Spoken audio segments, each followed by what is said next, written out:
Welcome back to the MPL Weekly. I'm Becca Scott. That's Brian Kibler. And that's Cedric Phillips. Let's do it.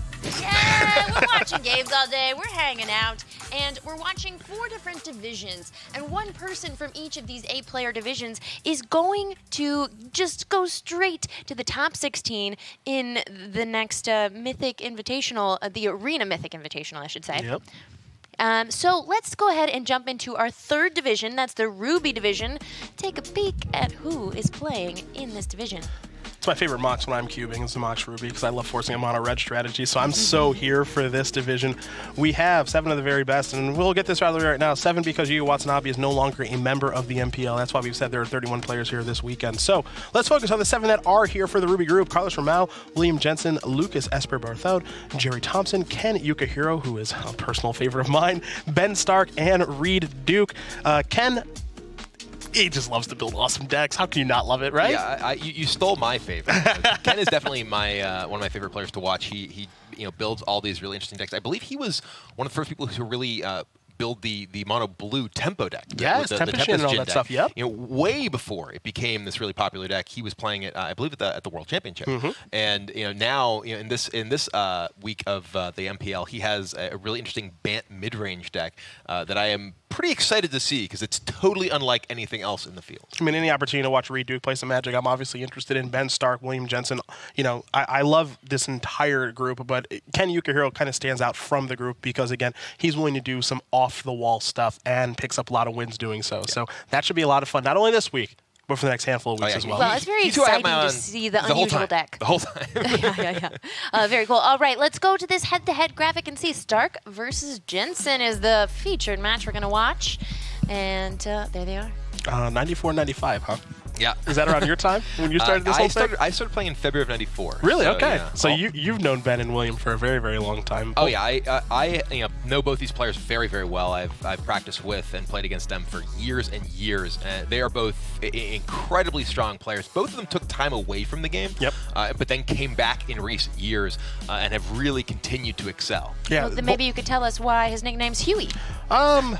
I actually can. You know the story. No, okay, you're probably better than me. It's not really there's not a particularly specific reason. It was actually at an event in Boston. He grew up outside Boston. I lived in southern New Hampshire. Went to a lot of Boston tournaments. There's a player from New Hampshire named Tom Gwevin who it was a very eccentric character, okay. And he sort of just called Huey because he's a very big guy. This is when he was a lot younger and kind of looked like a big teddy bear, and he just called him Baby Huey, kind of like one of the what was it the Donald Duck. Big Duck. Yeah. Got it. You don't argue when a guy like that gives you a nickname. Fair enough. Let's see Ben Stark's deck. Rakdos Aggro looks to be Ben's weapons of choice. Again, I had the courtesy of covering SCG Richmond last weekend. Ben played this deck there, actually. So you're going to see a black splash, most notably here for the Spectacle on Rick's Madi Reveler. Pardon me. This does look like your kind of standard mono red strategy, though. Again, Gitu Lava Runner, Fanatical Firebrand, Burn Spells, Runaway Steamkin, Chain Whirler, blah, blah, blah. All things we've seen before. Of course, some black cards will come up in the sideboard here, but key cards that are new, Tibalt Rakish Instigator, which prevents life gain, and then Rick's Madi Reveler, which is a card you don't see in your normal mono red builds because of the black on Spectacle being very powerful if it actually comes up, which perhaps it will in our games that we're going to watch here. Yeah, I mean, otherwise very typical mono red. Moving on to William Jensen's list. He is again playing Azorius aggro. We've seen a lot of this deck so far. His version includes the Snub Horde Sentries, which, as we mentioned in our previous match, pretty important against red to give you a decent blocker early in the game if they do get off to a fast start. But does have the Adanto Vanguards, which aren't quite as good against red in particular than the Tithe Takers we've seen some other builds use. He does have Gideon Blackblade. Gideon is a card that we've seen replace in many cases the Unbreakable Formations, were very popular in previous builds of this deck alongside the Teferi Time Reveler. Gideon can also do some work here. The fact that it can get +1 to give lifelink to some of your creatures can get you out of burn rate pretty frequently. What I find to be very interesting about these Azorius aggro decks is just there's a lot of moving parts. There's a lot of things that are changing. We've seen different 1-drops. We've seen different 2-drops. You mentioned in this matchup, Adanto Vanguard, not particularly good. Kind of wish it was a Tithe Taker in this matchup. How good is Gideon? How good is Teferi Time Reveler in these spots? Conclave Tribunal has been we've seen 4. We've seen 0. We've seen some numbers mix and match and stuff like that. And then sideboards are very different as well. These white decks, we know, especially in best of 3 with the blue splash, are good. How good is questionable. And in the right matchup, Adanto Vanguard is an all-star. In this matchup, it's like a D-. It's really bad. Yeah. So if you're Ben, or excuse me, if you're William, you're hoping not to draw it in game one because you're going to sideboard. That's the first card you sideboard out in this matchup. So we'll see how it goes. And this is the first time I've seen these pros do a red aggro versus a white aggro, so that'll be cool to see. And we have the game ready for you. Let's go. Let's go. We are going to start with William Jensen. His opening hand, you're going to see Gideon Blackblade, Venerated Loxodon, and Teferi Time Raveler on the top end. Adanto Vanguard in the opener, along with Dauntless Bodyguard as well. So here's your first start. It's going to be a 2-1 for 1. My favorite kind of magic card, of course, and it's going to die. Ooh, well, I think we might see, is it 2 targets on this one? Deals 1 damage to target creature and Planeswalker, and 1 damage to that permanent's controller. So sacrificing that, Brian, means that William doesn't take it. Does not resolve, so doesn't get the damage. You may be wondering why we only have the hand from Huey here, from William Jensen. Apparently some recording issues from Ben Stark's side, so we unfortunately don't have his perspective.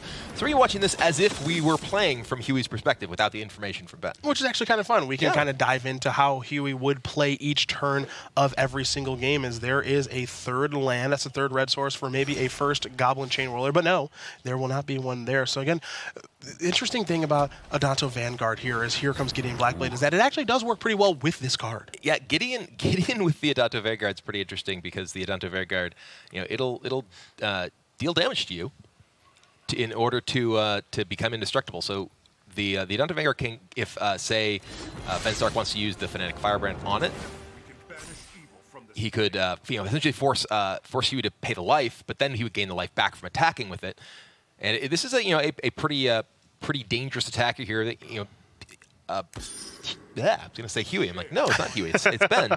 Does not really have the ability to easily kill. We were talking about how well this is a weak card in the matchup, but it was actually going to interesting. So what's interesting about this is if he goes with lifelink and you attack, right, then Ben will go block, right, and you have to make your you have to pay 4 life, and then it will say, okay, in response to that, true. sack and shoot, and then it's like, okay, do you want to pay 4 more life, and also you're not going to get the life. So I see why Jensen made that play as we head back over to Stark now. Stark with a 4th land, a couple of cards in hand. Again, we don't know what he has in his hand, neither do you, so we get to narrate a game as though we are just William Jensen, and right now I'm going no Chain Whirler. No Chain Whirler. I guess Chain Whirler's not the end of the world. Carnage is not bad. This is going to be the lightning version of that for you old school gamers. For the new school, it's 3 damage to target opponent, and that player discards 2 cards. So Jensen's going to lose a couple of cards there, but Gideon's still hanging out on 5. Adanto Vanguard's actually not looking too bad this game, and Legion's Landing, Brian, is the draw step. Yeah, and Gideon, getting to just sort of start your turn with Gideon here is quite powerful. He can use the plus ability here. It's only other creature. You can't Gideon himself and give him lifelink, which would be devastating in this sort of situation. But again, crucially, that Fanatical Firebrand's ability to sacrifice itself is pretty important to prevent just this lifelink from getting Huey sort of out of range of Ben's possibility of really finishing the game with burn spells. It's interesting. It's possible from Huey's perspective, they actually just want a Venerated Loxodon here. The Venerated Loxodon is an option. He could perhaps Gideon giving Vigilance, but then you're not really going to attack anyway. Yeah, there's a lot of options for Huey here, despite it seeming like, okay, well, you got some guys you want to attack with them. And that's why this turn's taking a little while here for Jensen, is because he's got a lot to think about as he's going to resolve Gideon and make Adanto Vanguard indestructible again. I like this play quite a bit because now he's going to play Legion's Landing, which is going to be neutral on mana for this Venerated Loxodon. You pay a mana to make a creature, which means Convoke is totally fine. There's your 5 total mana, and now if you're Ben Stark, you may have to respond with that Fanatical Firebrand to kill that vampire. Right, can't kill the Vanguard, but can't kill the vampire, which prevents it from getting a +1/+1 counter and giving a 2/2 lifelinker, which again can be really difficult for Ben S to really be able to come back from. Does decide, okay, I'm going to fire this off.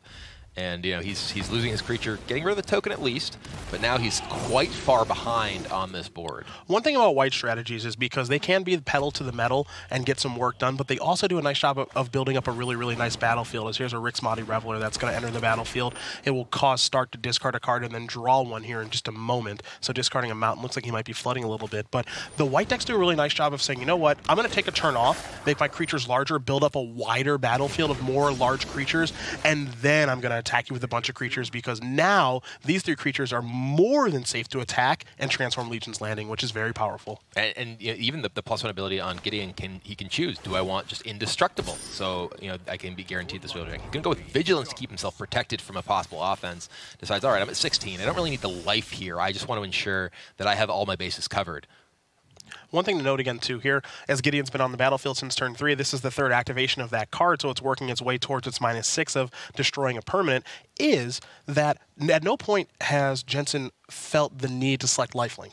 He's already doing pretty well this game, sitting at 16 life against an aggressive red strategy. Stark's draw has been fine, but not great. Not sure how Stark's cards line up in this matchup. You see Viashino Pyromancer is going to jump in front of a Adanto Vanguard. Nice thing here for Jensen is he has the option to say, maybe I'll pay life, maybe I won't. Looks like he will, and he is winning on basically all fronts. He's got the better battlefield, he's got more life to work with, and, you know, another Mythic Rare, so that's not so bad.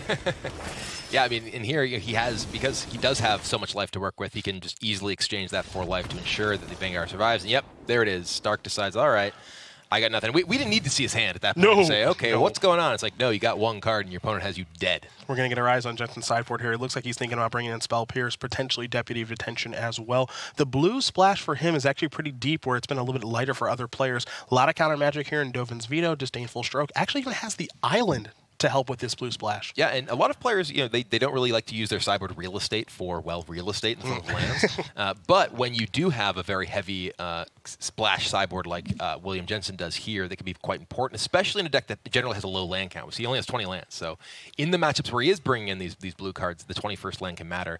The really important card here, though, for his sideboarding is the Baffling End. We actually barely had time to see him, you know, put all 4 of them in right when he switched over to the sideboarding view, because that is, you know, a card that can remove essentially any of Ben Stark's creatures for just 2 mana, and because Ben Stark doesn't have any ability to destroy enchantments as a red-black deck, has really no drawback. Jensen, one of the very best players in the world, a former world champion, has won Pro Tours, all that good stuff. There's nothing this guy hasn't done. And so at the beginning of this match, I had mentioned that, you know, I think the first card I would want to sideboard out is a Adanto Vanguard. Williams only sideboarded out 1, has left a couple in here, so he believes that this card is actually totally fine in this matchup. If I have to defer my opinion versus his, I'm going to go with the guy who's playing. So I'm going to go with him leaving a couple in and believing that to be correct, and that's something I think we all can learn from, as it did look pretty good in that game. I will give it some credit there. I didn't even notice that Huey had the Nicol Bolas avatar here. Just looking like a dragon god. Ben Stark's still working on his sideboarding here a little bit. That's why you're going to see a bit of a delay here. But I do think this is somewhat favorable for Jensen. Stark does have a couple of different cards in his sideboard that do matter, that are worth mentioning, most notably Lava Coil, but also 2 copies of Fiery Cannonade. I mentioned that because Jensen has access to the deck list, so he knows that those are coming. We want to make sure that you at home know those are coming, though you won't see them in his hand, but you will see them when they are cast, if they are cast. Hey, Fiery Cannonade, how you doing? Just hanging out, chilling. Interesting opening hand. 4 lands is a lot, but it does give you the ability to play all of your spells, and Baffling End's actually a pretty nice draw, I think. Yeah. So the Legion's Landing on 1 does, you know, crucially give him that lifelink creature, and he does have Baffling End as an answer to Runaway Steamkin, which is one of the ways that the red deck can just absolutely run away with the game. Aptly named that one. Yeah, Runaway Steamkin is a very scary card for the white strategies to play against. If you can get it off of the battlefield right away or it doesn't show up, you're very happy, but there are games where Runaway Steamkin just does its thing. Treasure Map implies that Ben's going a little bit bigger here, Brian. Yeah. So Ben has decided, he has these 3 copies of Treasure Map in his sideboard, and he's decided to go with a more controlling plan. You know, he feels like, okay, well, my aggressive strategy doesn't really line up very well against my opponent's superior creatures on cost. So what I'm going to do is go to a removal route and try to win via card advantage thanks to Treasure Map. I wouldn't be surprised to even see possibly Angrath coming in from the sideboard to give him a little bit more. Maybe a little bit too aggressive in this particular matchup, but overall, definitely changing gears thanks to the Rix Madley Reveler, giving him sort of the card advantage to be able to do that. Yeah, the thought process here is I can sideboard my deck into a longer game because you're not really going to sideboard into playing a long game alongside with me with counter magic. So Carnival is where things are going to start. Going to deal 1 to that and also deal 1 there. And now light up the stage on the cheap with the Spectacle. Couple of different cards here. It looks like we're getting a little bit of a look here. Pair of lightning strikes. As there's a lightning Those are the face-up ones. Oh yeah, you're right. You're right. Yep. Okay. The ones that came off the light of the stage.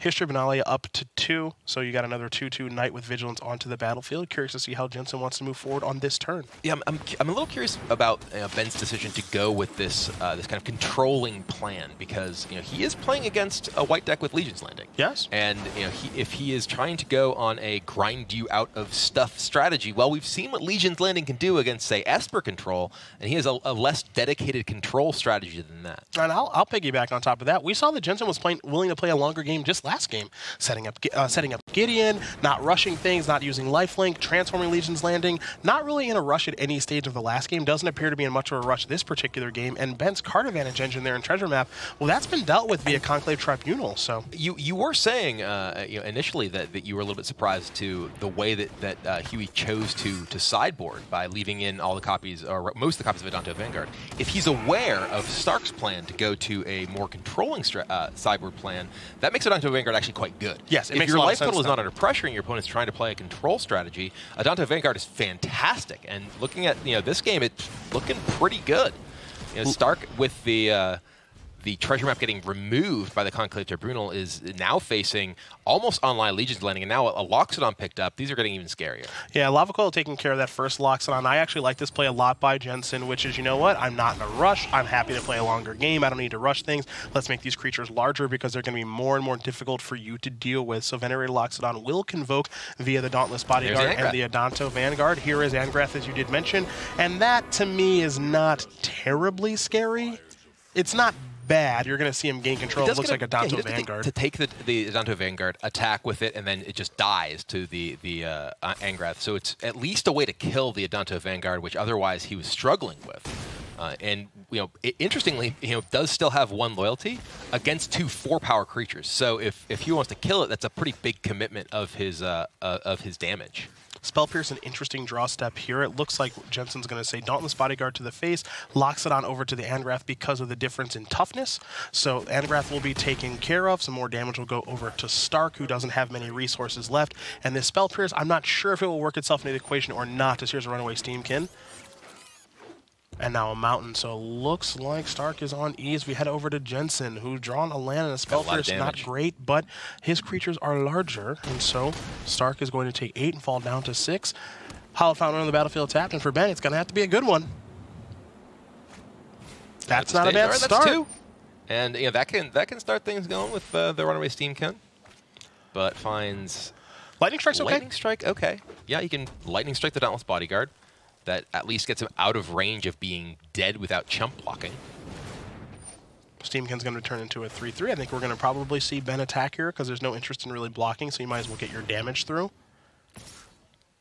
So that's what you'll find. Going to knock him down to 9. A Plains is not a great draw for Jensen. Jensen is going to keep on attacking, obviously, but Ben could actually steal this game here. Plains is the play. Let's see what Ben draws. Huge draw step. Fanatical Firebrand. Okay, well, I mean, that's enough to be able to attack with the Steamkin. You get to chump block with your Fanatical Firebrand on the Loxodon. Well, this is actually great, yeah, right? This is actually a great draw. He can attack, and now there's a chump block available that represents lethal. Yeah, so you attack here for 4, put Jensen down to 5. Exactly. And then you block with your Fanatical Firebrand, shoot Jensen down to 4, and then Steamkin can attack for lethal depending on what Jensen draws. And if he even attacks, and the Plains means he might not attack at all now. Right, so now this Loxodon, which was representing lethal, has to hold back because Jensen will die if he does. Oh, this game has taken a turn. Another big draw step here for Stark. Yeah, a lot of things that could be extremely good here. A 3 damage spell means he gets through the Loxodon and gets to get in with the Steamkin.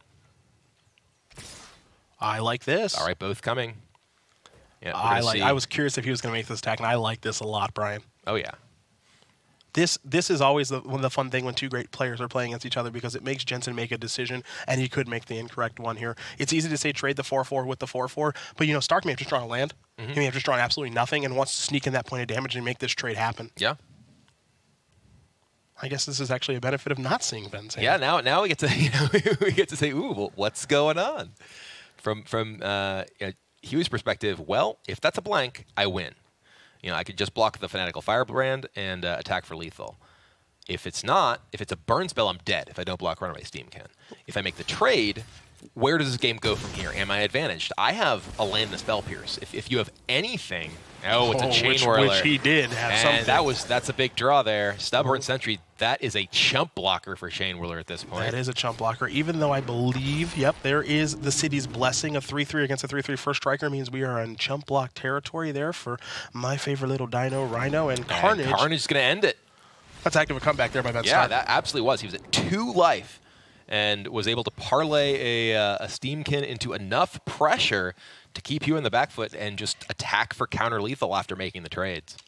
So now we go back to the drawing board a little bit here if you are William Jensen. Now he's thinking about bringing in Dovin's Veto. Looks like he's also brought back in that other copy of Adanto Vanguard. It was in the sideboard previously. Now it's in the main deck. Now it looks like Sky Marcher Aspirant is all of them are going to go out of the deck, it looks like. So Jensen's found a configuration that he is happy with, and Nicol Bolas is ready for battle. And worth noting that these players aren't necessarily just changing their mind about how they want to sideboard. Often players want to sideboard differently, whether they're going first or second. Yes. Here, Huey lost the last game, so that means he's in the play this game. So a card like Dovin's Veto, which may be able to protect his pressure, is better than when he's on the defense. Boy, this looks like that's going to be a mulligan, and this is going to be tough too. Now, if he's able to find a second land on the scry, this hand looks a little bit better, and he has found a Plains on top, so that's not too bad. No blue mana, but a Dauntless Bodyguard to start. And it looks like Stark has kept his 7 cards, so going to be looking to defend himself against the Bodyguard, which is a little bit of a irony. Bodyguards usually do the defending. But. Snuffboard's going to come down, and now we'll see Bodyguard get into the red zone. It's 18-20 in favor of Jensen as we head to Stark's second turn. He started things off with a Blood Crypt that entered the battlefield tapped. Now we head back over to Ben for an untapped Mountain, and perhaps we'll see a Runaway Steamkin on turn 2, or maybe even a removal spell. Again, he did keep his 7, and for Jensen, if you draw a third land, this game might actually be pretty darn easy. If you don't, things change quite a bit. Fanatical Firebrand is the play here for Stark. Is it a third land for Huey? It is not. It is a redundant. Another expensive card, too. So is. now he's in an even worse situation because now Stark is going to have an opportunity to draw himself a card, maybe even play a Chain Whirler to take out this Bodyguard for free. Yeah, Chain Whirler would be bad news here for Jensen if Stark has the third land and the very powerful Goblin Warrior. We're going to have to find out here as Ben's going to do a little bit of thinking. It's not even just a matter of... It's not even just a matter of the specific board state right now, but killing this Bodyguard with a Chain Whirler further strands the Venerated Loxodons in hand. Every creature in hand, or in play rather, is mana toward the Convoke effect of the Venerated Loxodon. The fact that Ben is attacking here really suggests to me that he has a Chain Whirler because he wants to take out this Bodyguard for free. I would think that if he did not, there'd be a good chance he wanted to just, I'm just going to Lava Coil. Okay. A little surprising. That is. I'm very curious what the rest of Ben's hand is if this is the road he's taking. Another 3. Brutal here for Jensen. His hand is incredibly powerful. This is one of the problems with this Azorius or Mono White aggro deck is you are a 20 land deck. Yes, Jensen has a 21st one in the sideboard, but he doesn't need the island in this particular game since he's not sideboarding in many blue cards at all. But you see the power level of the cards, just can't deploy them. And then a 4th land for Stark, but nothing else. He's just this is kind of brutal for Huey here. Seems like he's got all the time in the world, but it's not really coming together for him. It's definitely a strange game the way it is playing. As there's another copy of Dauntless Bodyguard. It is a very interesting game to not be able to see Ben's hand for. It's like, what's going on over there? I mean, I could imagine possibly just hoping that Huey will commit more into a Chain Whirler because there has not been an opportunity for him to play a Chain Whirler on board multiple things. There's a Cannonade. Okay, well that explains it a little bit. Yeah, well, this only kills the one. The Fanatical Firebrand is a pirate. That's why it does not die. I mean, it's possible Ben is just flooding very badly here. Yeah, it is possible. And his hand is very reactive, and he doesn't want to use his removal spells on a stinky old Dauntless Bodyguard. Yeah, and this is the sort of thing that Huey has to be thinking about. It's like, okay, given the way that this is playing out and the fact that Ben has not really played anything, what does that mean his hand is? Now there's a third land. So step 1, let's get in the attack step. Let's see if there are going to be any responses. There will not be, so now Stark is down to 10. Third land, History of Benalia is a great place to start. Jensen's hand is stacked. Lands are ideal. History of Benalia is going to be able to provide creatures over turns, so that's a really, really nice way to get things started. Now back over to Stark. That's a 6th land, 4 mountains along with a Blood Crypt and a Dragon Skull Summit, and that active Fanatical Firebrand that I don't think is going to be attacking. Wouldn't surprise me, Brian, if there's another copy of Fire Cannonade in hand. Could very well be. You know, that would explain allowing. I think what we're seeing is history of Benalia triggering. Is he waiting for the history? I'm a little bit confused. What's going on? Yeah, there's a trigger. He's waiting for that. Surprised. The Yep. I was like, what's going on? The Loxodon. Okay. So I really like starting here because it's in theory your most expensive card, and you just want to get one of these on the battlefield because even if there is a fiery candidate in response to this, you still have a 4/4, and that's okay. Oh no, Cannonade! Wow. So now this board is really getting out of hand for Ben Stark. His deck does not have any sweepers that can really deal with three toughness creatures. He only has the 2 copies of Cannonade as well, so there's no opportunity to double Cannonade to clear this out. And crucially, you know, his deck is on that Rix Mighty Reveler plan. He's playing the Rakdos deck. He does not have Experimental Frenzy, so there's no way for him to just have that crazy turn with Steamkin Frenzy and just absolutely unload in the board. This is what he got. Well, what I'll say to that is you want to talk about a crazy turn. I think we're about to see one here. Benalish Marshall is going to come down. That's going to pump up all these threats. Jensen going to play a Plains after that, and I think we're going to see them all come to the red zone. Love it. Makes it easy on Magic Arena. There's one button. I use that one a lot. That's a good one. Yeah, get them all into the red zone. And now Stark's life total is already pretty low at 10, so now he's got to figure out the best blocks. And more importantly, even though Jensen was struggling hitting his land drops, 15 life's a lot. Yes. It is a lot in this spot. Again, it looked like Jensen was going to lose when he missed his 3rd land drop for consecutive turns, but again, that's why we play out the games. Stark started to flood a little bit. His draw didn't really come together like it did in the last particular game, and now he's facing down these enormous white creatures with really no great blocks available. I mean, here, at best, he can hope to double block to trade, you know, to chump block, and maybe he's got a spell to use with his Runaway Steamkin. Let's say he has a Lightning Strike, can Lightning Strike the Benalish Marshall. That at least takes some damage off the board. You can get some blocks in to soak up some damage and trade a couple of his creatures away, but they're still just not. And he can't even do that with the Dauntless Bodyguard. This is a lot. Yeah, there's just so many ways that Huey has Stark in really kind of a pincher situation. Well, for our new Magic players at home that are kind of new to what's going on here, here's a Cannonade. So this will change some things potentially in this instance. His Runaway Steamkin's going to actually grow into a 3/3 and outlive the Cannonade. So a fun, flashy animation, going to deal all this damage to all these various creatures. I think we might see Fanatical Firebrand finish off the Benalish Marshall here. It depends on what Ben wants to do. It felt like he was setting up Cannonade for a very, very long time there, but wasn't able to get a ton done with it. I feel like he must have just drawn the Cannonade or would have played it in response to the Loxodon. That's a very good point. Yep, you're right.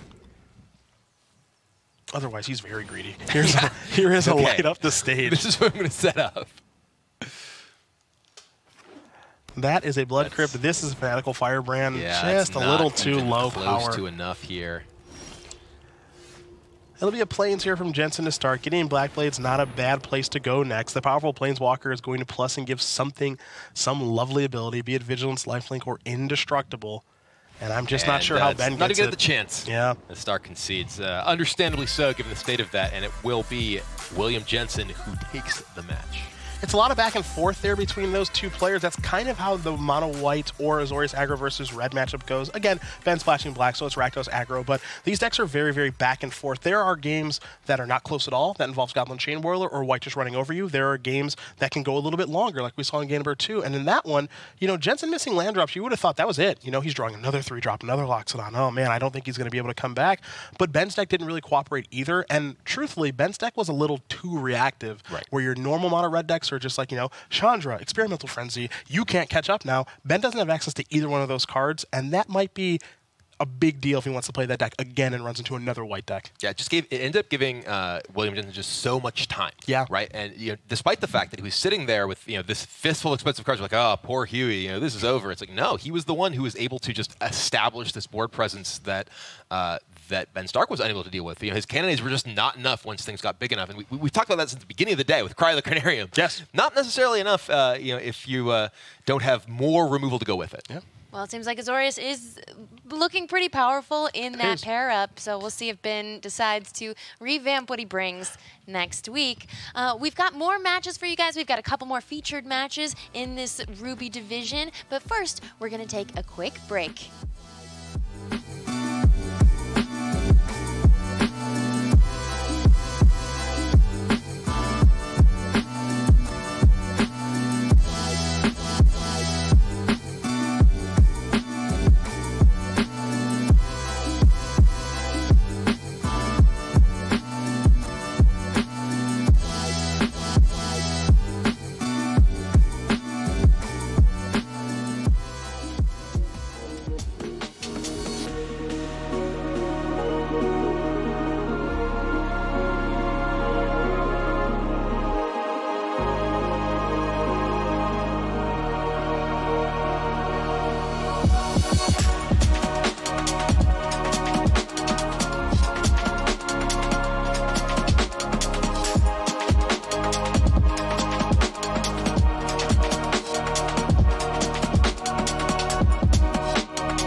everyone. And our next matchup is going to be Reed Duke and Esper Berthold. Ooh. I like it. So Lucas Esper Berthold. First of all, Esper in the name, which I guess this is all that this person was meant to do in life, was to play Magic, and playing Gruul, which does not have Esper in it at all. So see, I can appreciate that. I can really appreciate. Yeah, this is your so your job is going to be so easy right now. I'm just going to be teeing you up here in just a moment. For Reed Duke, I mean. The resume kind of sells itself at this point. If you watch Magic on a level, you know who Reed Duke is, not just for his boyish great looks, but also his lovely ability to play the game of Magic. And he's been doing it very well for a very, very long time. Started in '95, ran into him personally competitively in '08, '09. I played against him in the US Nationals where he made a mistake. I can't believe it either. But he was just starting competitive play then. I was able to get the better of him then. I've never been able to do it since, and I think that's many people's story, Brian. Yep. It's not fair that he has so many top finishes and that hair. Right? Well, Reed Duke is much like Brad Nelson, someone who really grew to prominence through his online play. Back when Magic Online was the thing that people competed on Magic, he, known as Reader Rabbit, was someone who a lot of players really respected, really feared when they ran into him. And he was actually, I believe, the Magic Online world champion one year. Yeah, I mean, whatever you can do on Magic Online, he was just such a fierce competitor and really put the game and his decks through their paces. He's someone who is very, very familiar with the decks that he plays them to absolute precision. And Lucas Berthold, he's a much less well-known player. But as you said, with a name that actually includes Esper in it, is clearly his destiny to be here playing Magic. It's very interesting. We'll get to him second as far as the Gruul aggro deck is concerned. I know we're going to go to deck list here in just a moment. This matchup should be pretty interesting. So for Reed, again, we're going to look at Azorius aggro. We've seen it so many times here today, and we're going to see it once again. See, your one-ofs or your various different numbers with main deck copies of Teferi and Gideon Blackblade. His deck list looks very close to what William Jensen, his good friend, was doing with the main deck copies of Adanto Vanguards, the 3 of, and same thing with Lawrune Enforcer. This one, I would say, not that interesting. We've seen it plenty of times today. It's actually been quite good. Gruul aggro is I'm going to put the softball on the tee here for you, Brian.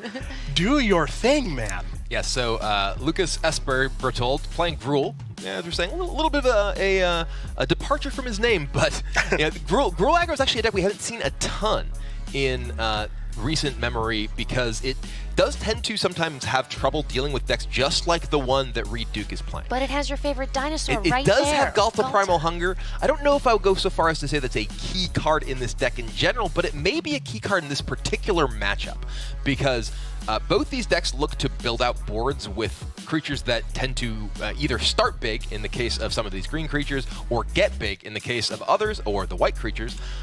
And one of the ways that you can break through that is a gigantic 12/12 trampling dinosaur in the form of Ghalta.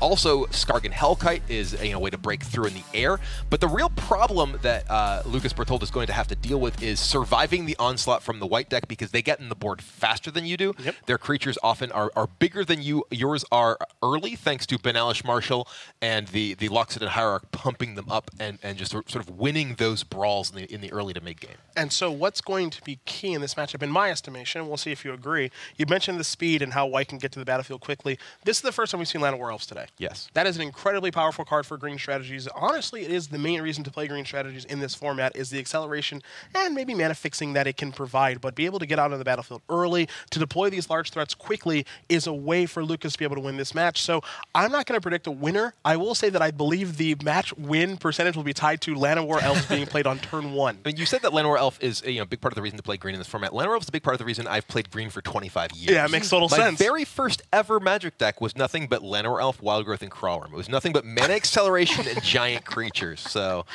I have to admit to a little bit of a bias toward the Gruul aggro deck we're going to be seeing, especially because there's so few of the rest. Well, I know some secrets, and I know that those Land of War Elves did not come out fast enough in the first game because Reed Duke took it. But we're going to watch the entirety of the second game between Lucas and Reed. So let's see. All right, Land of War Elves, are you hanging up? Boom. There is Let's one. call it. Let's just call it now. Because this one is over. Crucially, let's take a look at Reed Duke's hand. After sideboarding, he does have access to those removal spells. We talked about how powerful the Baffling End is against opposing creature decks, and also Law-Rune Enforcer just made an appearance in the right-hand side of Reed's hand. That lowly little fellow, that lowly 1-drop, can contain a dinosaur by itself. And Ghalta is in hand here for Lucas, so that is worth noting as well. Reed's hand actually quite good for the matchup. These blue cards are actually also quite good here in Teferi, Time Raveler, and Deputy of Detention, giving you answers to large creatures or at least delaying them. So Reed's got maybe a little bit more interaction that you would expect from an aggressive white strategy, which shows just how powerful that blue splash can be. For now, as you see Llanowar Elves kick things off here for Lucas, the question is, do you want to go towards Growth Chamber Guardian or do you want to go towards Scroll Spellbreaker? It looks like the Ogre Warrior is where to start, and a 4/4 is where it's going to finish. And we see Reed, he does have that Baffling End. And looking at Lucas's deck list, he does not have many ways to interact with that. He does have some. He possibly has Vivian Reed coming in from the sideboard. Not a card you necessarily think of as something you're looking for in this sort of matchup, but as the decks sort of become more interactive, the games can stalemate more often, and Planeswalkers can end up being a lot more powerful. Third land is a pretty big draw there for Reed Duke. It's not a blue source for the Teferi or the Deputy of Detention, but it is a third land nonetheless, which means that you can actually deploy Conclave Tribunal if you want to take care of the Growth Chamber Guardian or start to get History of Benalia online. I like the pause here from Reed. Now, if you've ever seen or played against Reed, you know that he's a very thoughtful Magic player. He never rushes any of his decisions, no matter how far behind or ahead that he is.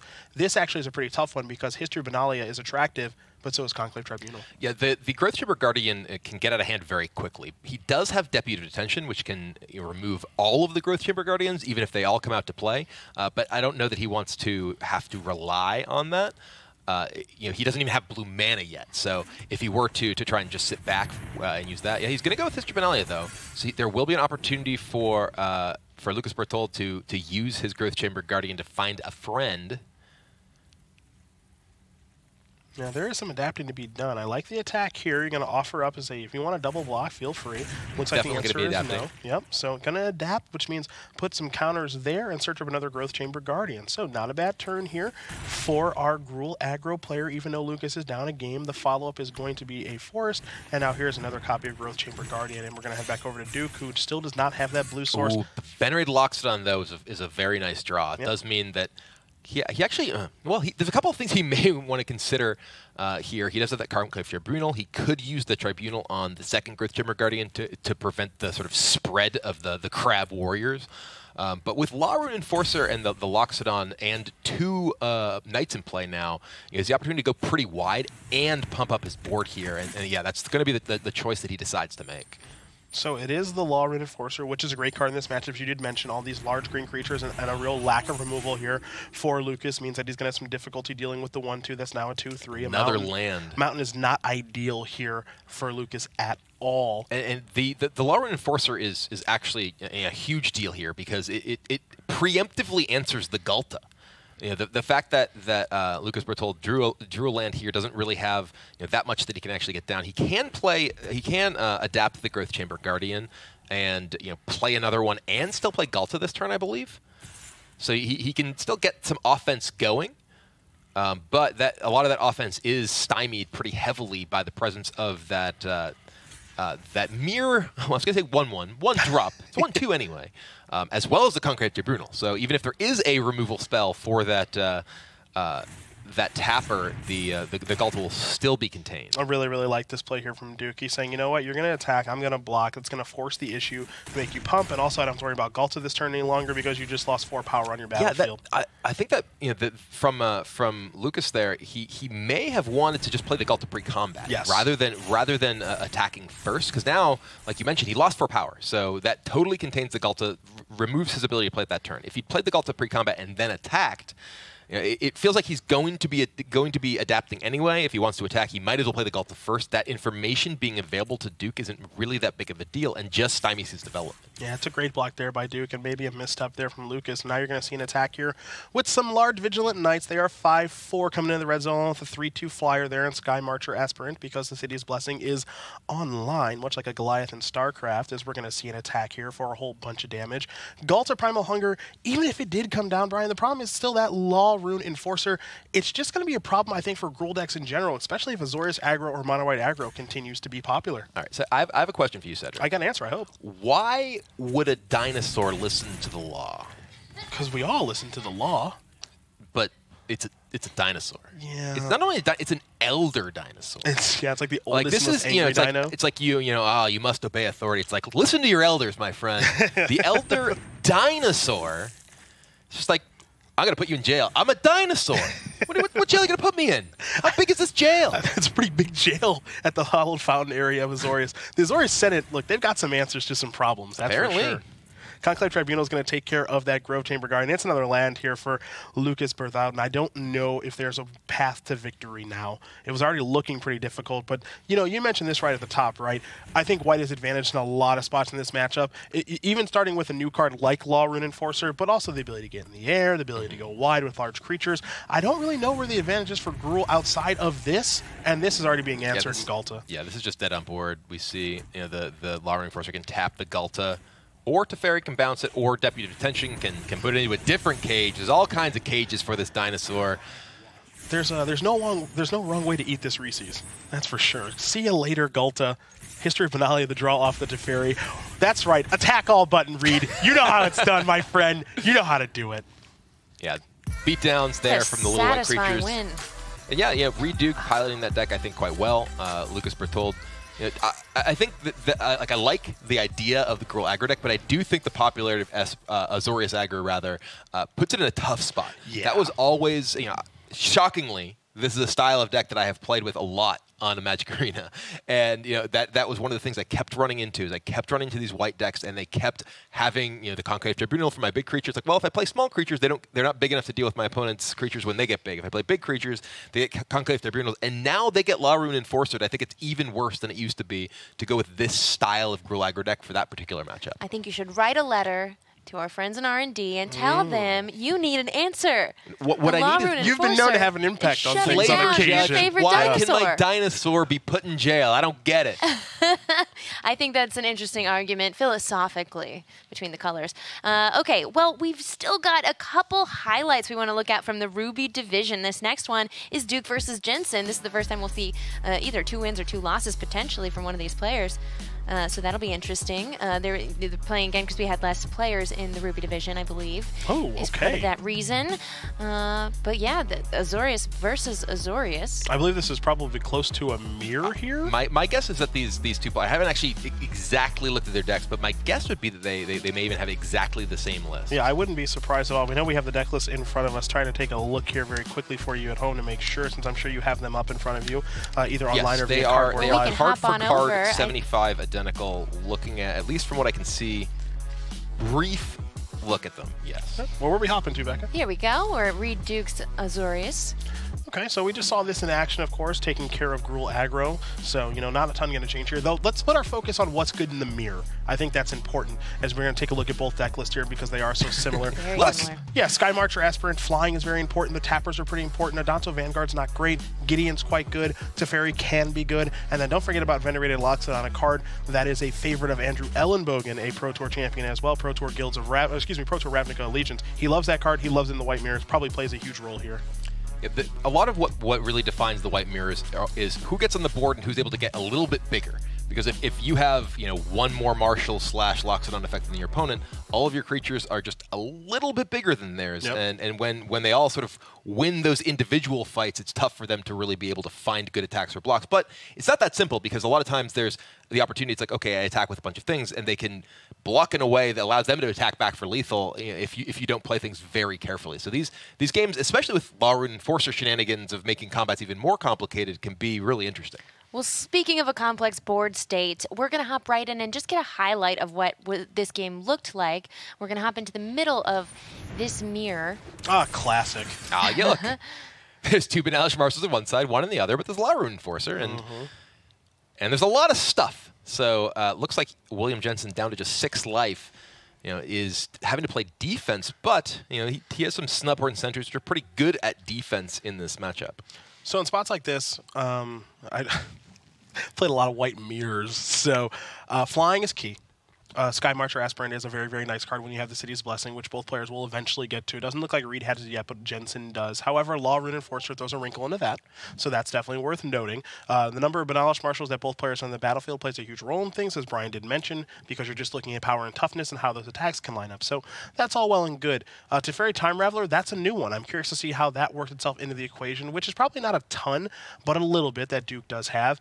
And then, you know, you're looking to maybe transform a Legion's Landing and start pumping out 2/2 or 3/3 vampire tokens, but those attacks could be not great for you because you might have to throw away some creatures. So this game could drag on a bit, and that makes things very interesting. But Law Rune Enforcer, again, you know, if we're looking for a breakout card on the week, it's hard to argue that it's just not that, because it's having a role against basically everything. Yeah, it looks really innocuous. You know, it looks at the sort of card, it's like, oh, maybe this is a good draft card, right? And yet, you know, the ability to really mess with combat math and really create complications in different board states.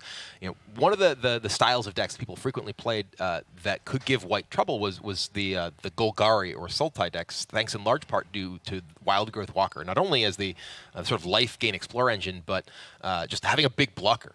Well, you just get right on through that. We'll tap him and we'll smash you with all of our guys. Now you may be wondering what's going on here. Is it, you know, was this replay stopped? Are we having technical difficulties? Oh, no, you have to think. A lot of stuff in play. Yeah, you have to think. And after all that, it is get ya. See, that's why I love Reed and William. They know how to play Magic. Red zone, let's go. He didn't press attack all. Well, I wouldn't. That Law Rune Enforcer did not get in there. See, what's difficult about this is your Benalish Marshals are so good. They're creatures, but in these games, they weirdly feel like kind of like enchantments in which you don't want to block with them, because then the house of cards crumbles. So right now, you see Jensen basically has identified that and said, look, you don't actually have very good blocks. You have to take a lot of this damage. My defenses are still pretty good while I'm sitting at 6 life. So now we're going to head back over, I believe, as we're doing, there was a quick cut there, so I'm not quite sure what changed. This looks like a different game. This does look like a different game. That leads me to believe that Jensen may have won that one, and we're in game 3 now. But now we're back. We're time traveling. It's Teferi. Yeah. Teferi all over. We do apologize. No. We do apologize. There's too many Teferis in this tournament. Yeah. So we'll see exactly where we are at. This thing shifted dramatically there. It looks like Law Rune Enforcer is going to tap Venerated Loxodon. Yeah, Benalish Marshal being a good draw. We actually just went back in time. This is the turn that we were just looking at, I think, isn't it? No, there were 2 Snubborn Sentries in play. Yeah, we're in game 3 now. Okay. So it looks like a game that Jensen's It looks so winning. similar. Yeah. But I mean, this I think does speak to. Oh, and also Hughes at 20 and Reed's at 7. So. Yeah, this game's much different. Yeah. There's a lot of similar things in play, but the overall game state does matter quite a bit.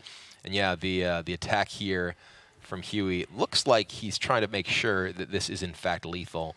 There is a lifelinker, that vampire on the right, the 2/2 on that side, and it looks like the Law Rune Enforcer had locked down some of these small, or rather larger creatures.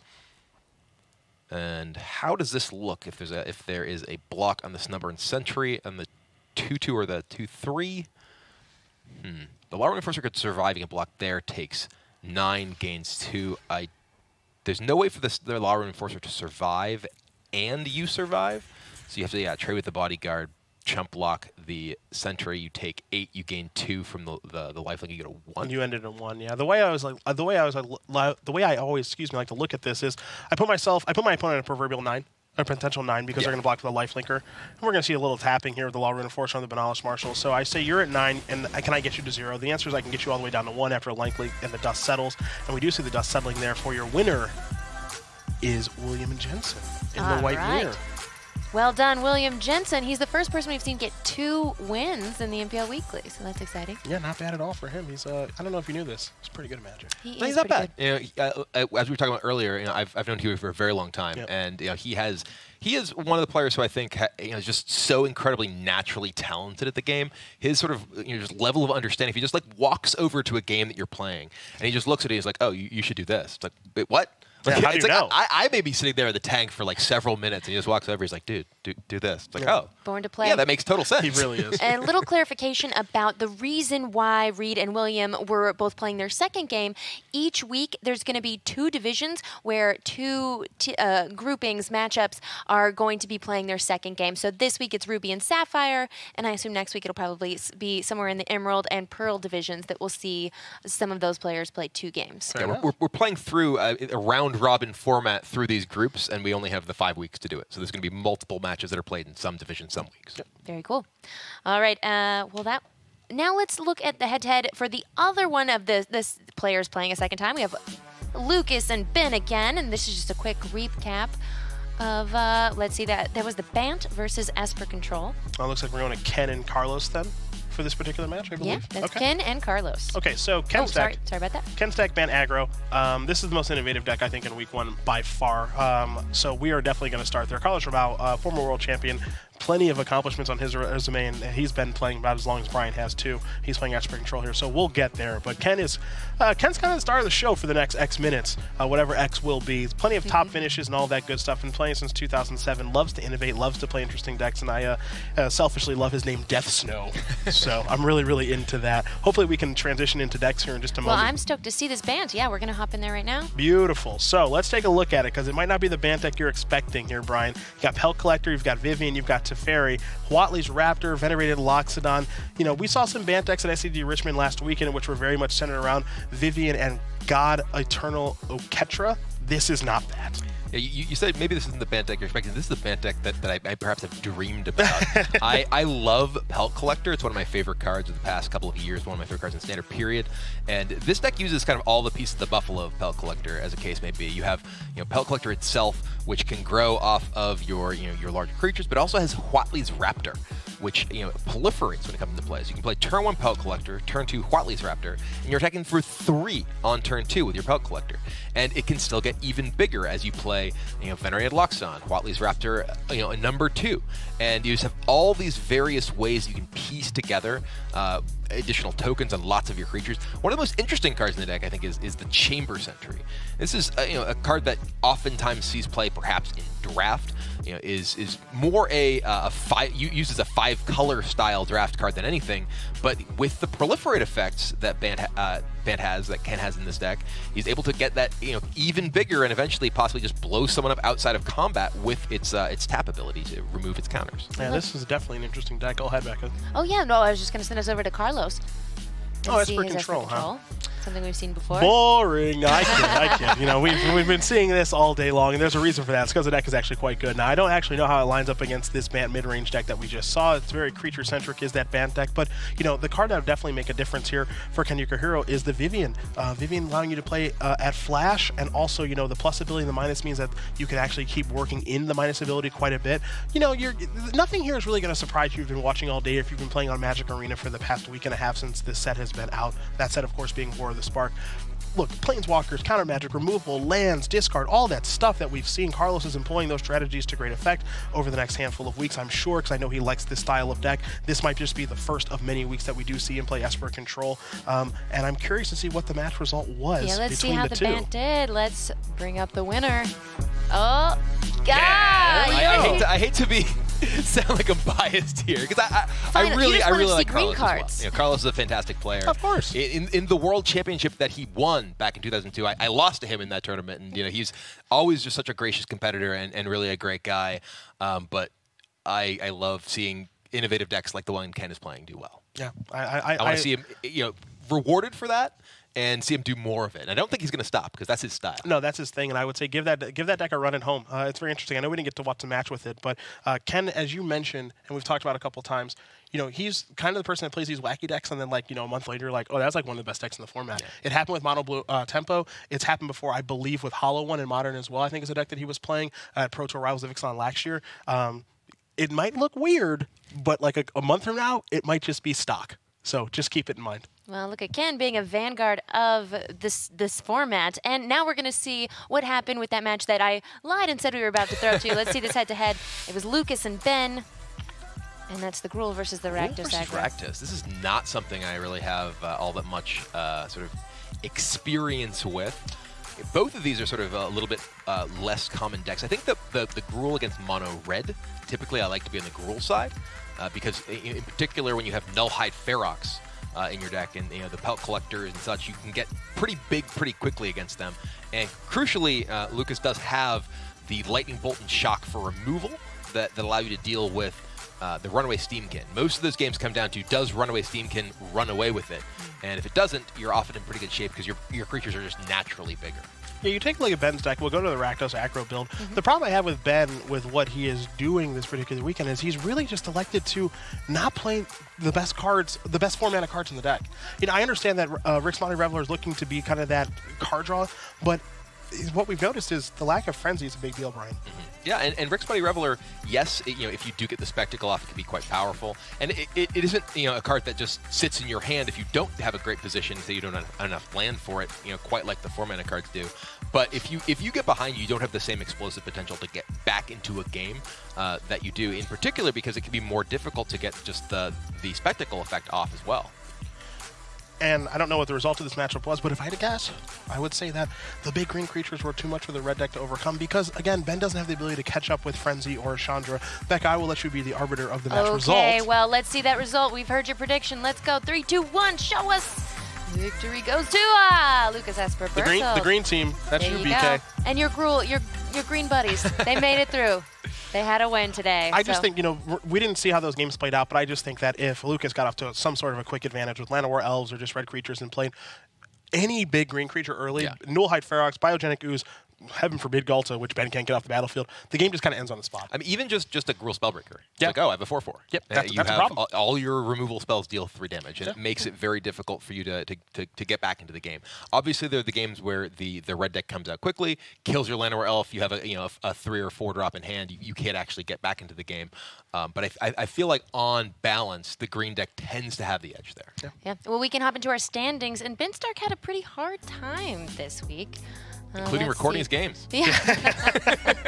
Maybe that is the luck of people watching. But William Jensen did an excellent job. 2 wins this week.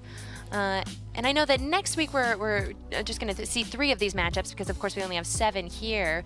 What are you guys thinking about this? I mean, taking a look at this, William Jensen being on the top of things isn't going to surprise you too much, I guess I would say. I mean, Reed Duke obviously losing to William, his teammate and longtime buddy as well. These matchups are going to be great next week as well. Reed playing against Carlos Ramal should be a lot of fun. And we'll see some other matchups here in just a moment. You see Lucas playing against Ken Yukihiro. Hopefully Ken brings something fun to the table. Well, both these players this week brought, the single copies of the decks that they were playing among everyone in the field. So I'm excited to see what these 2 players do bring next week as well. But, Jensen is just such an incredible Magic player. Jerry T going to be going up against him next week. Jerry not playing any matches this week just yet. So it is just really, really interesting to see exactly what's going to happen here. Jensen has a pretty big lead, all things considered, after 1 week since he's won both of his matches where no one else has done that. So see if he can capitalize on that moving forward. Absolutely. Yeah. Now, we're getting ready to head into looking at what happened in our Sapphire division today, but first, we're going to go to a video from our friend Maria, and after that, a short break. So make sure you stay tuned and get ready. Maria?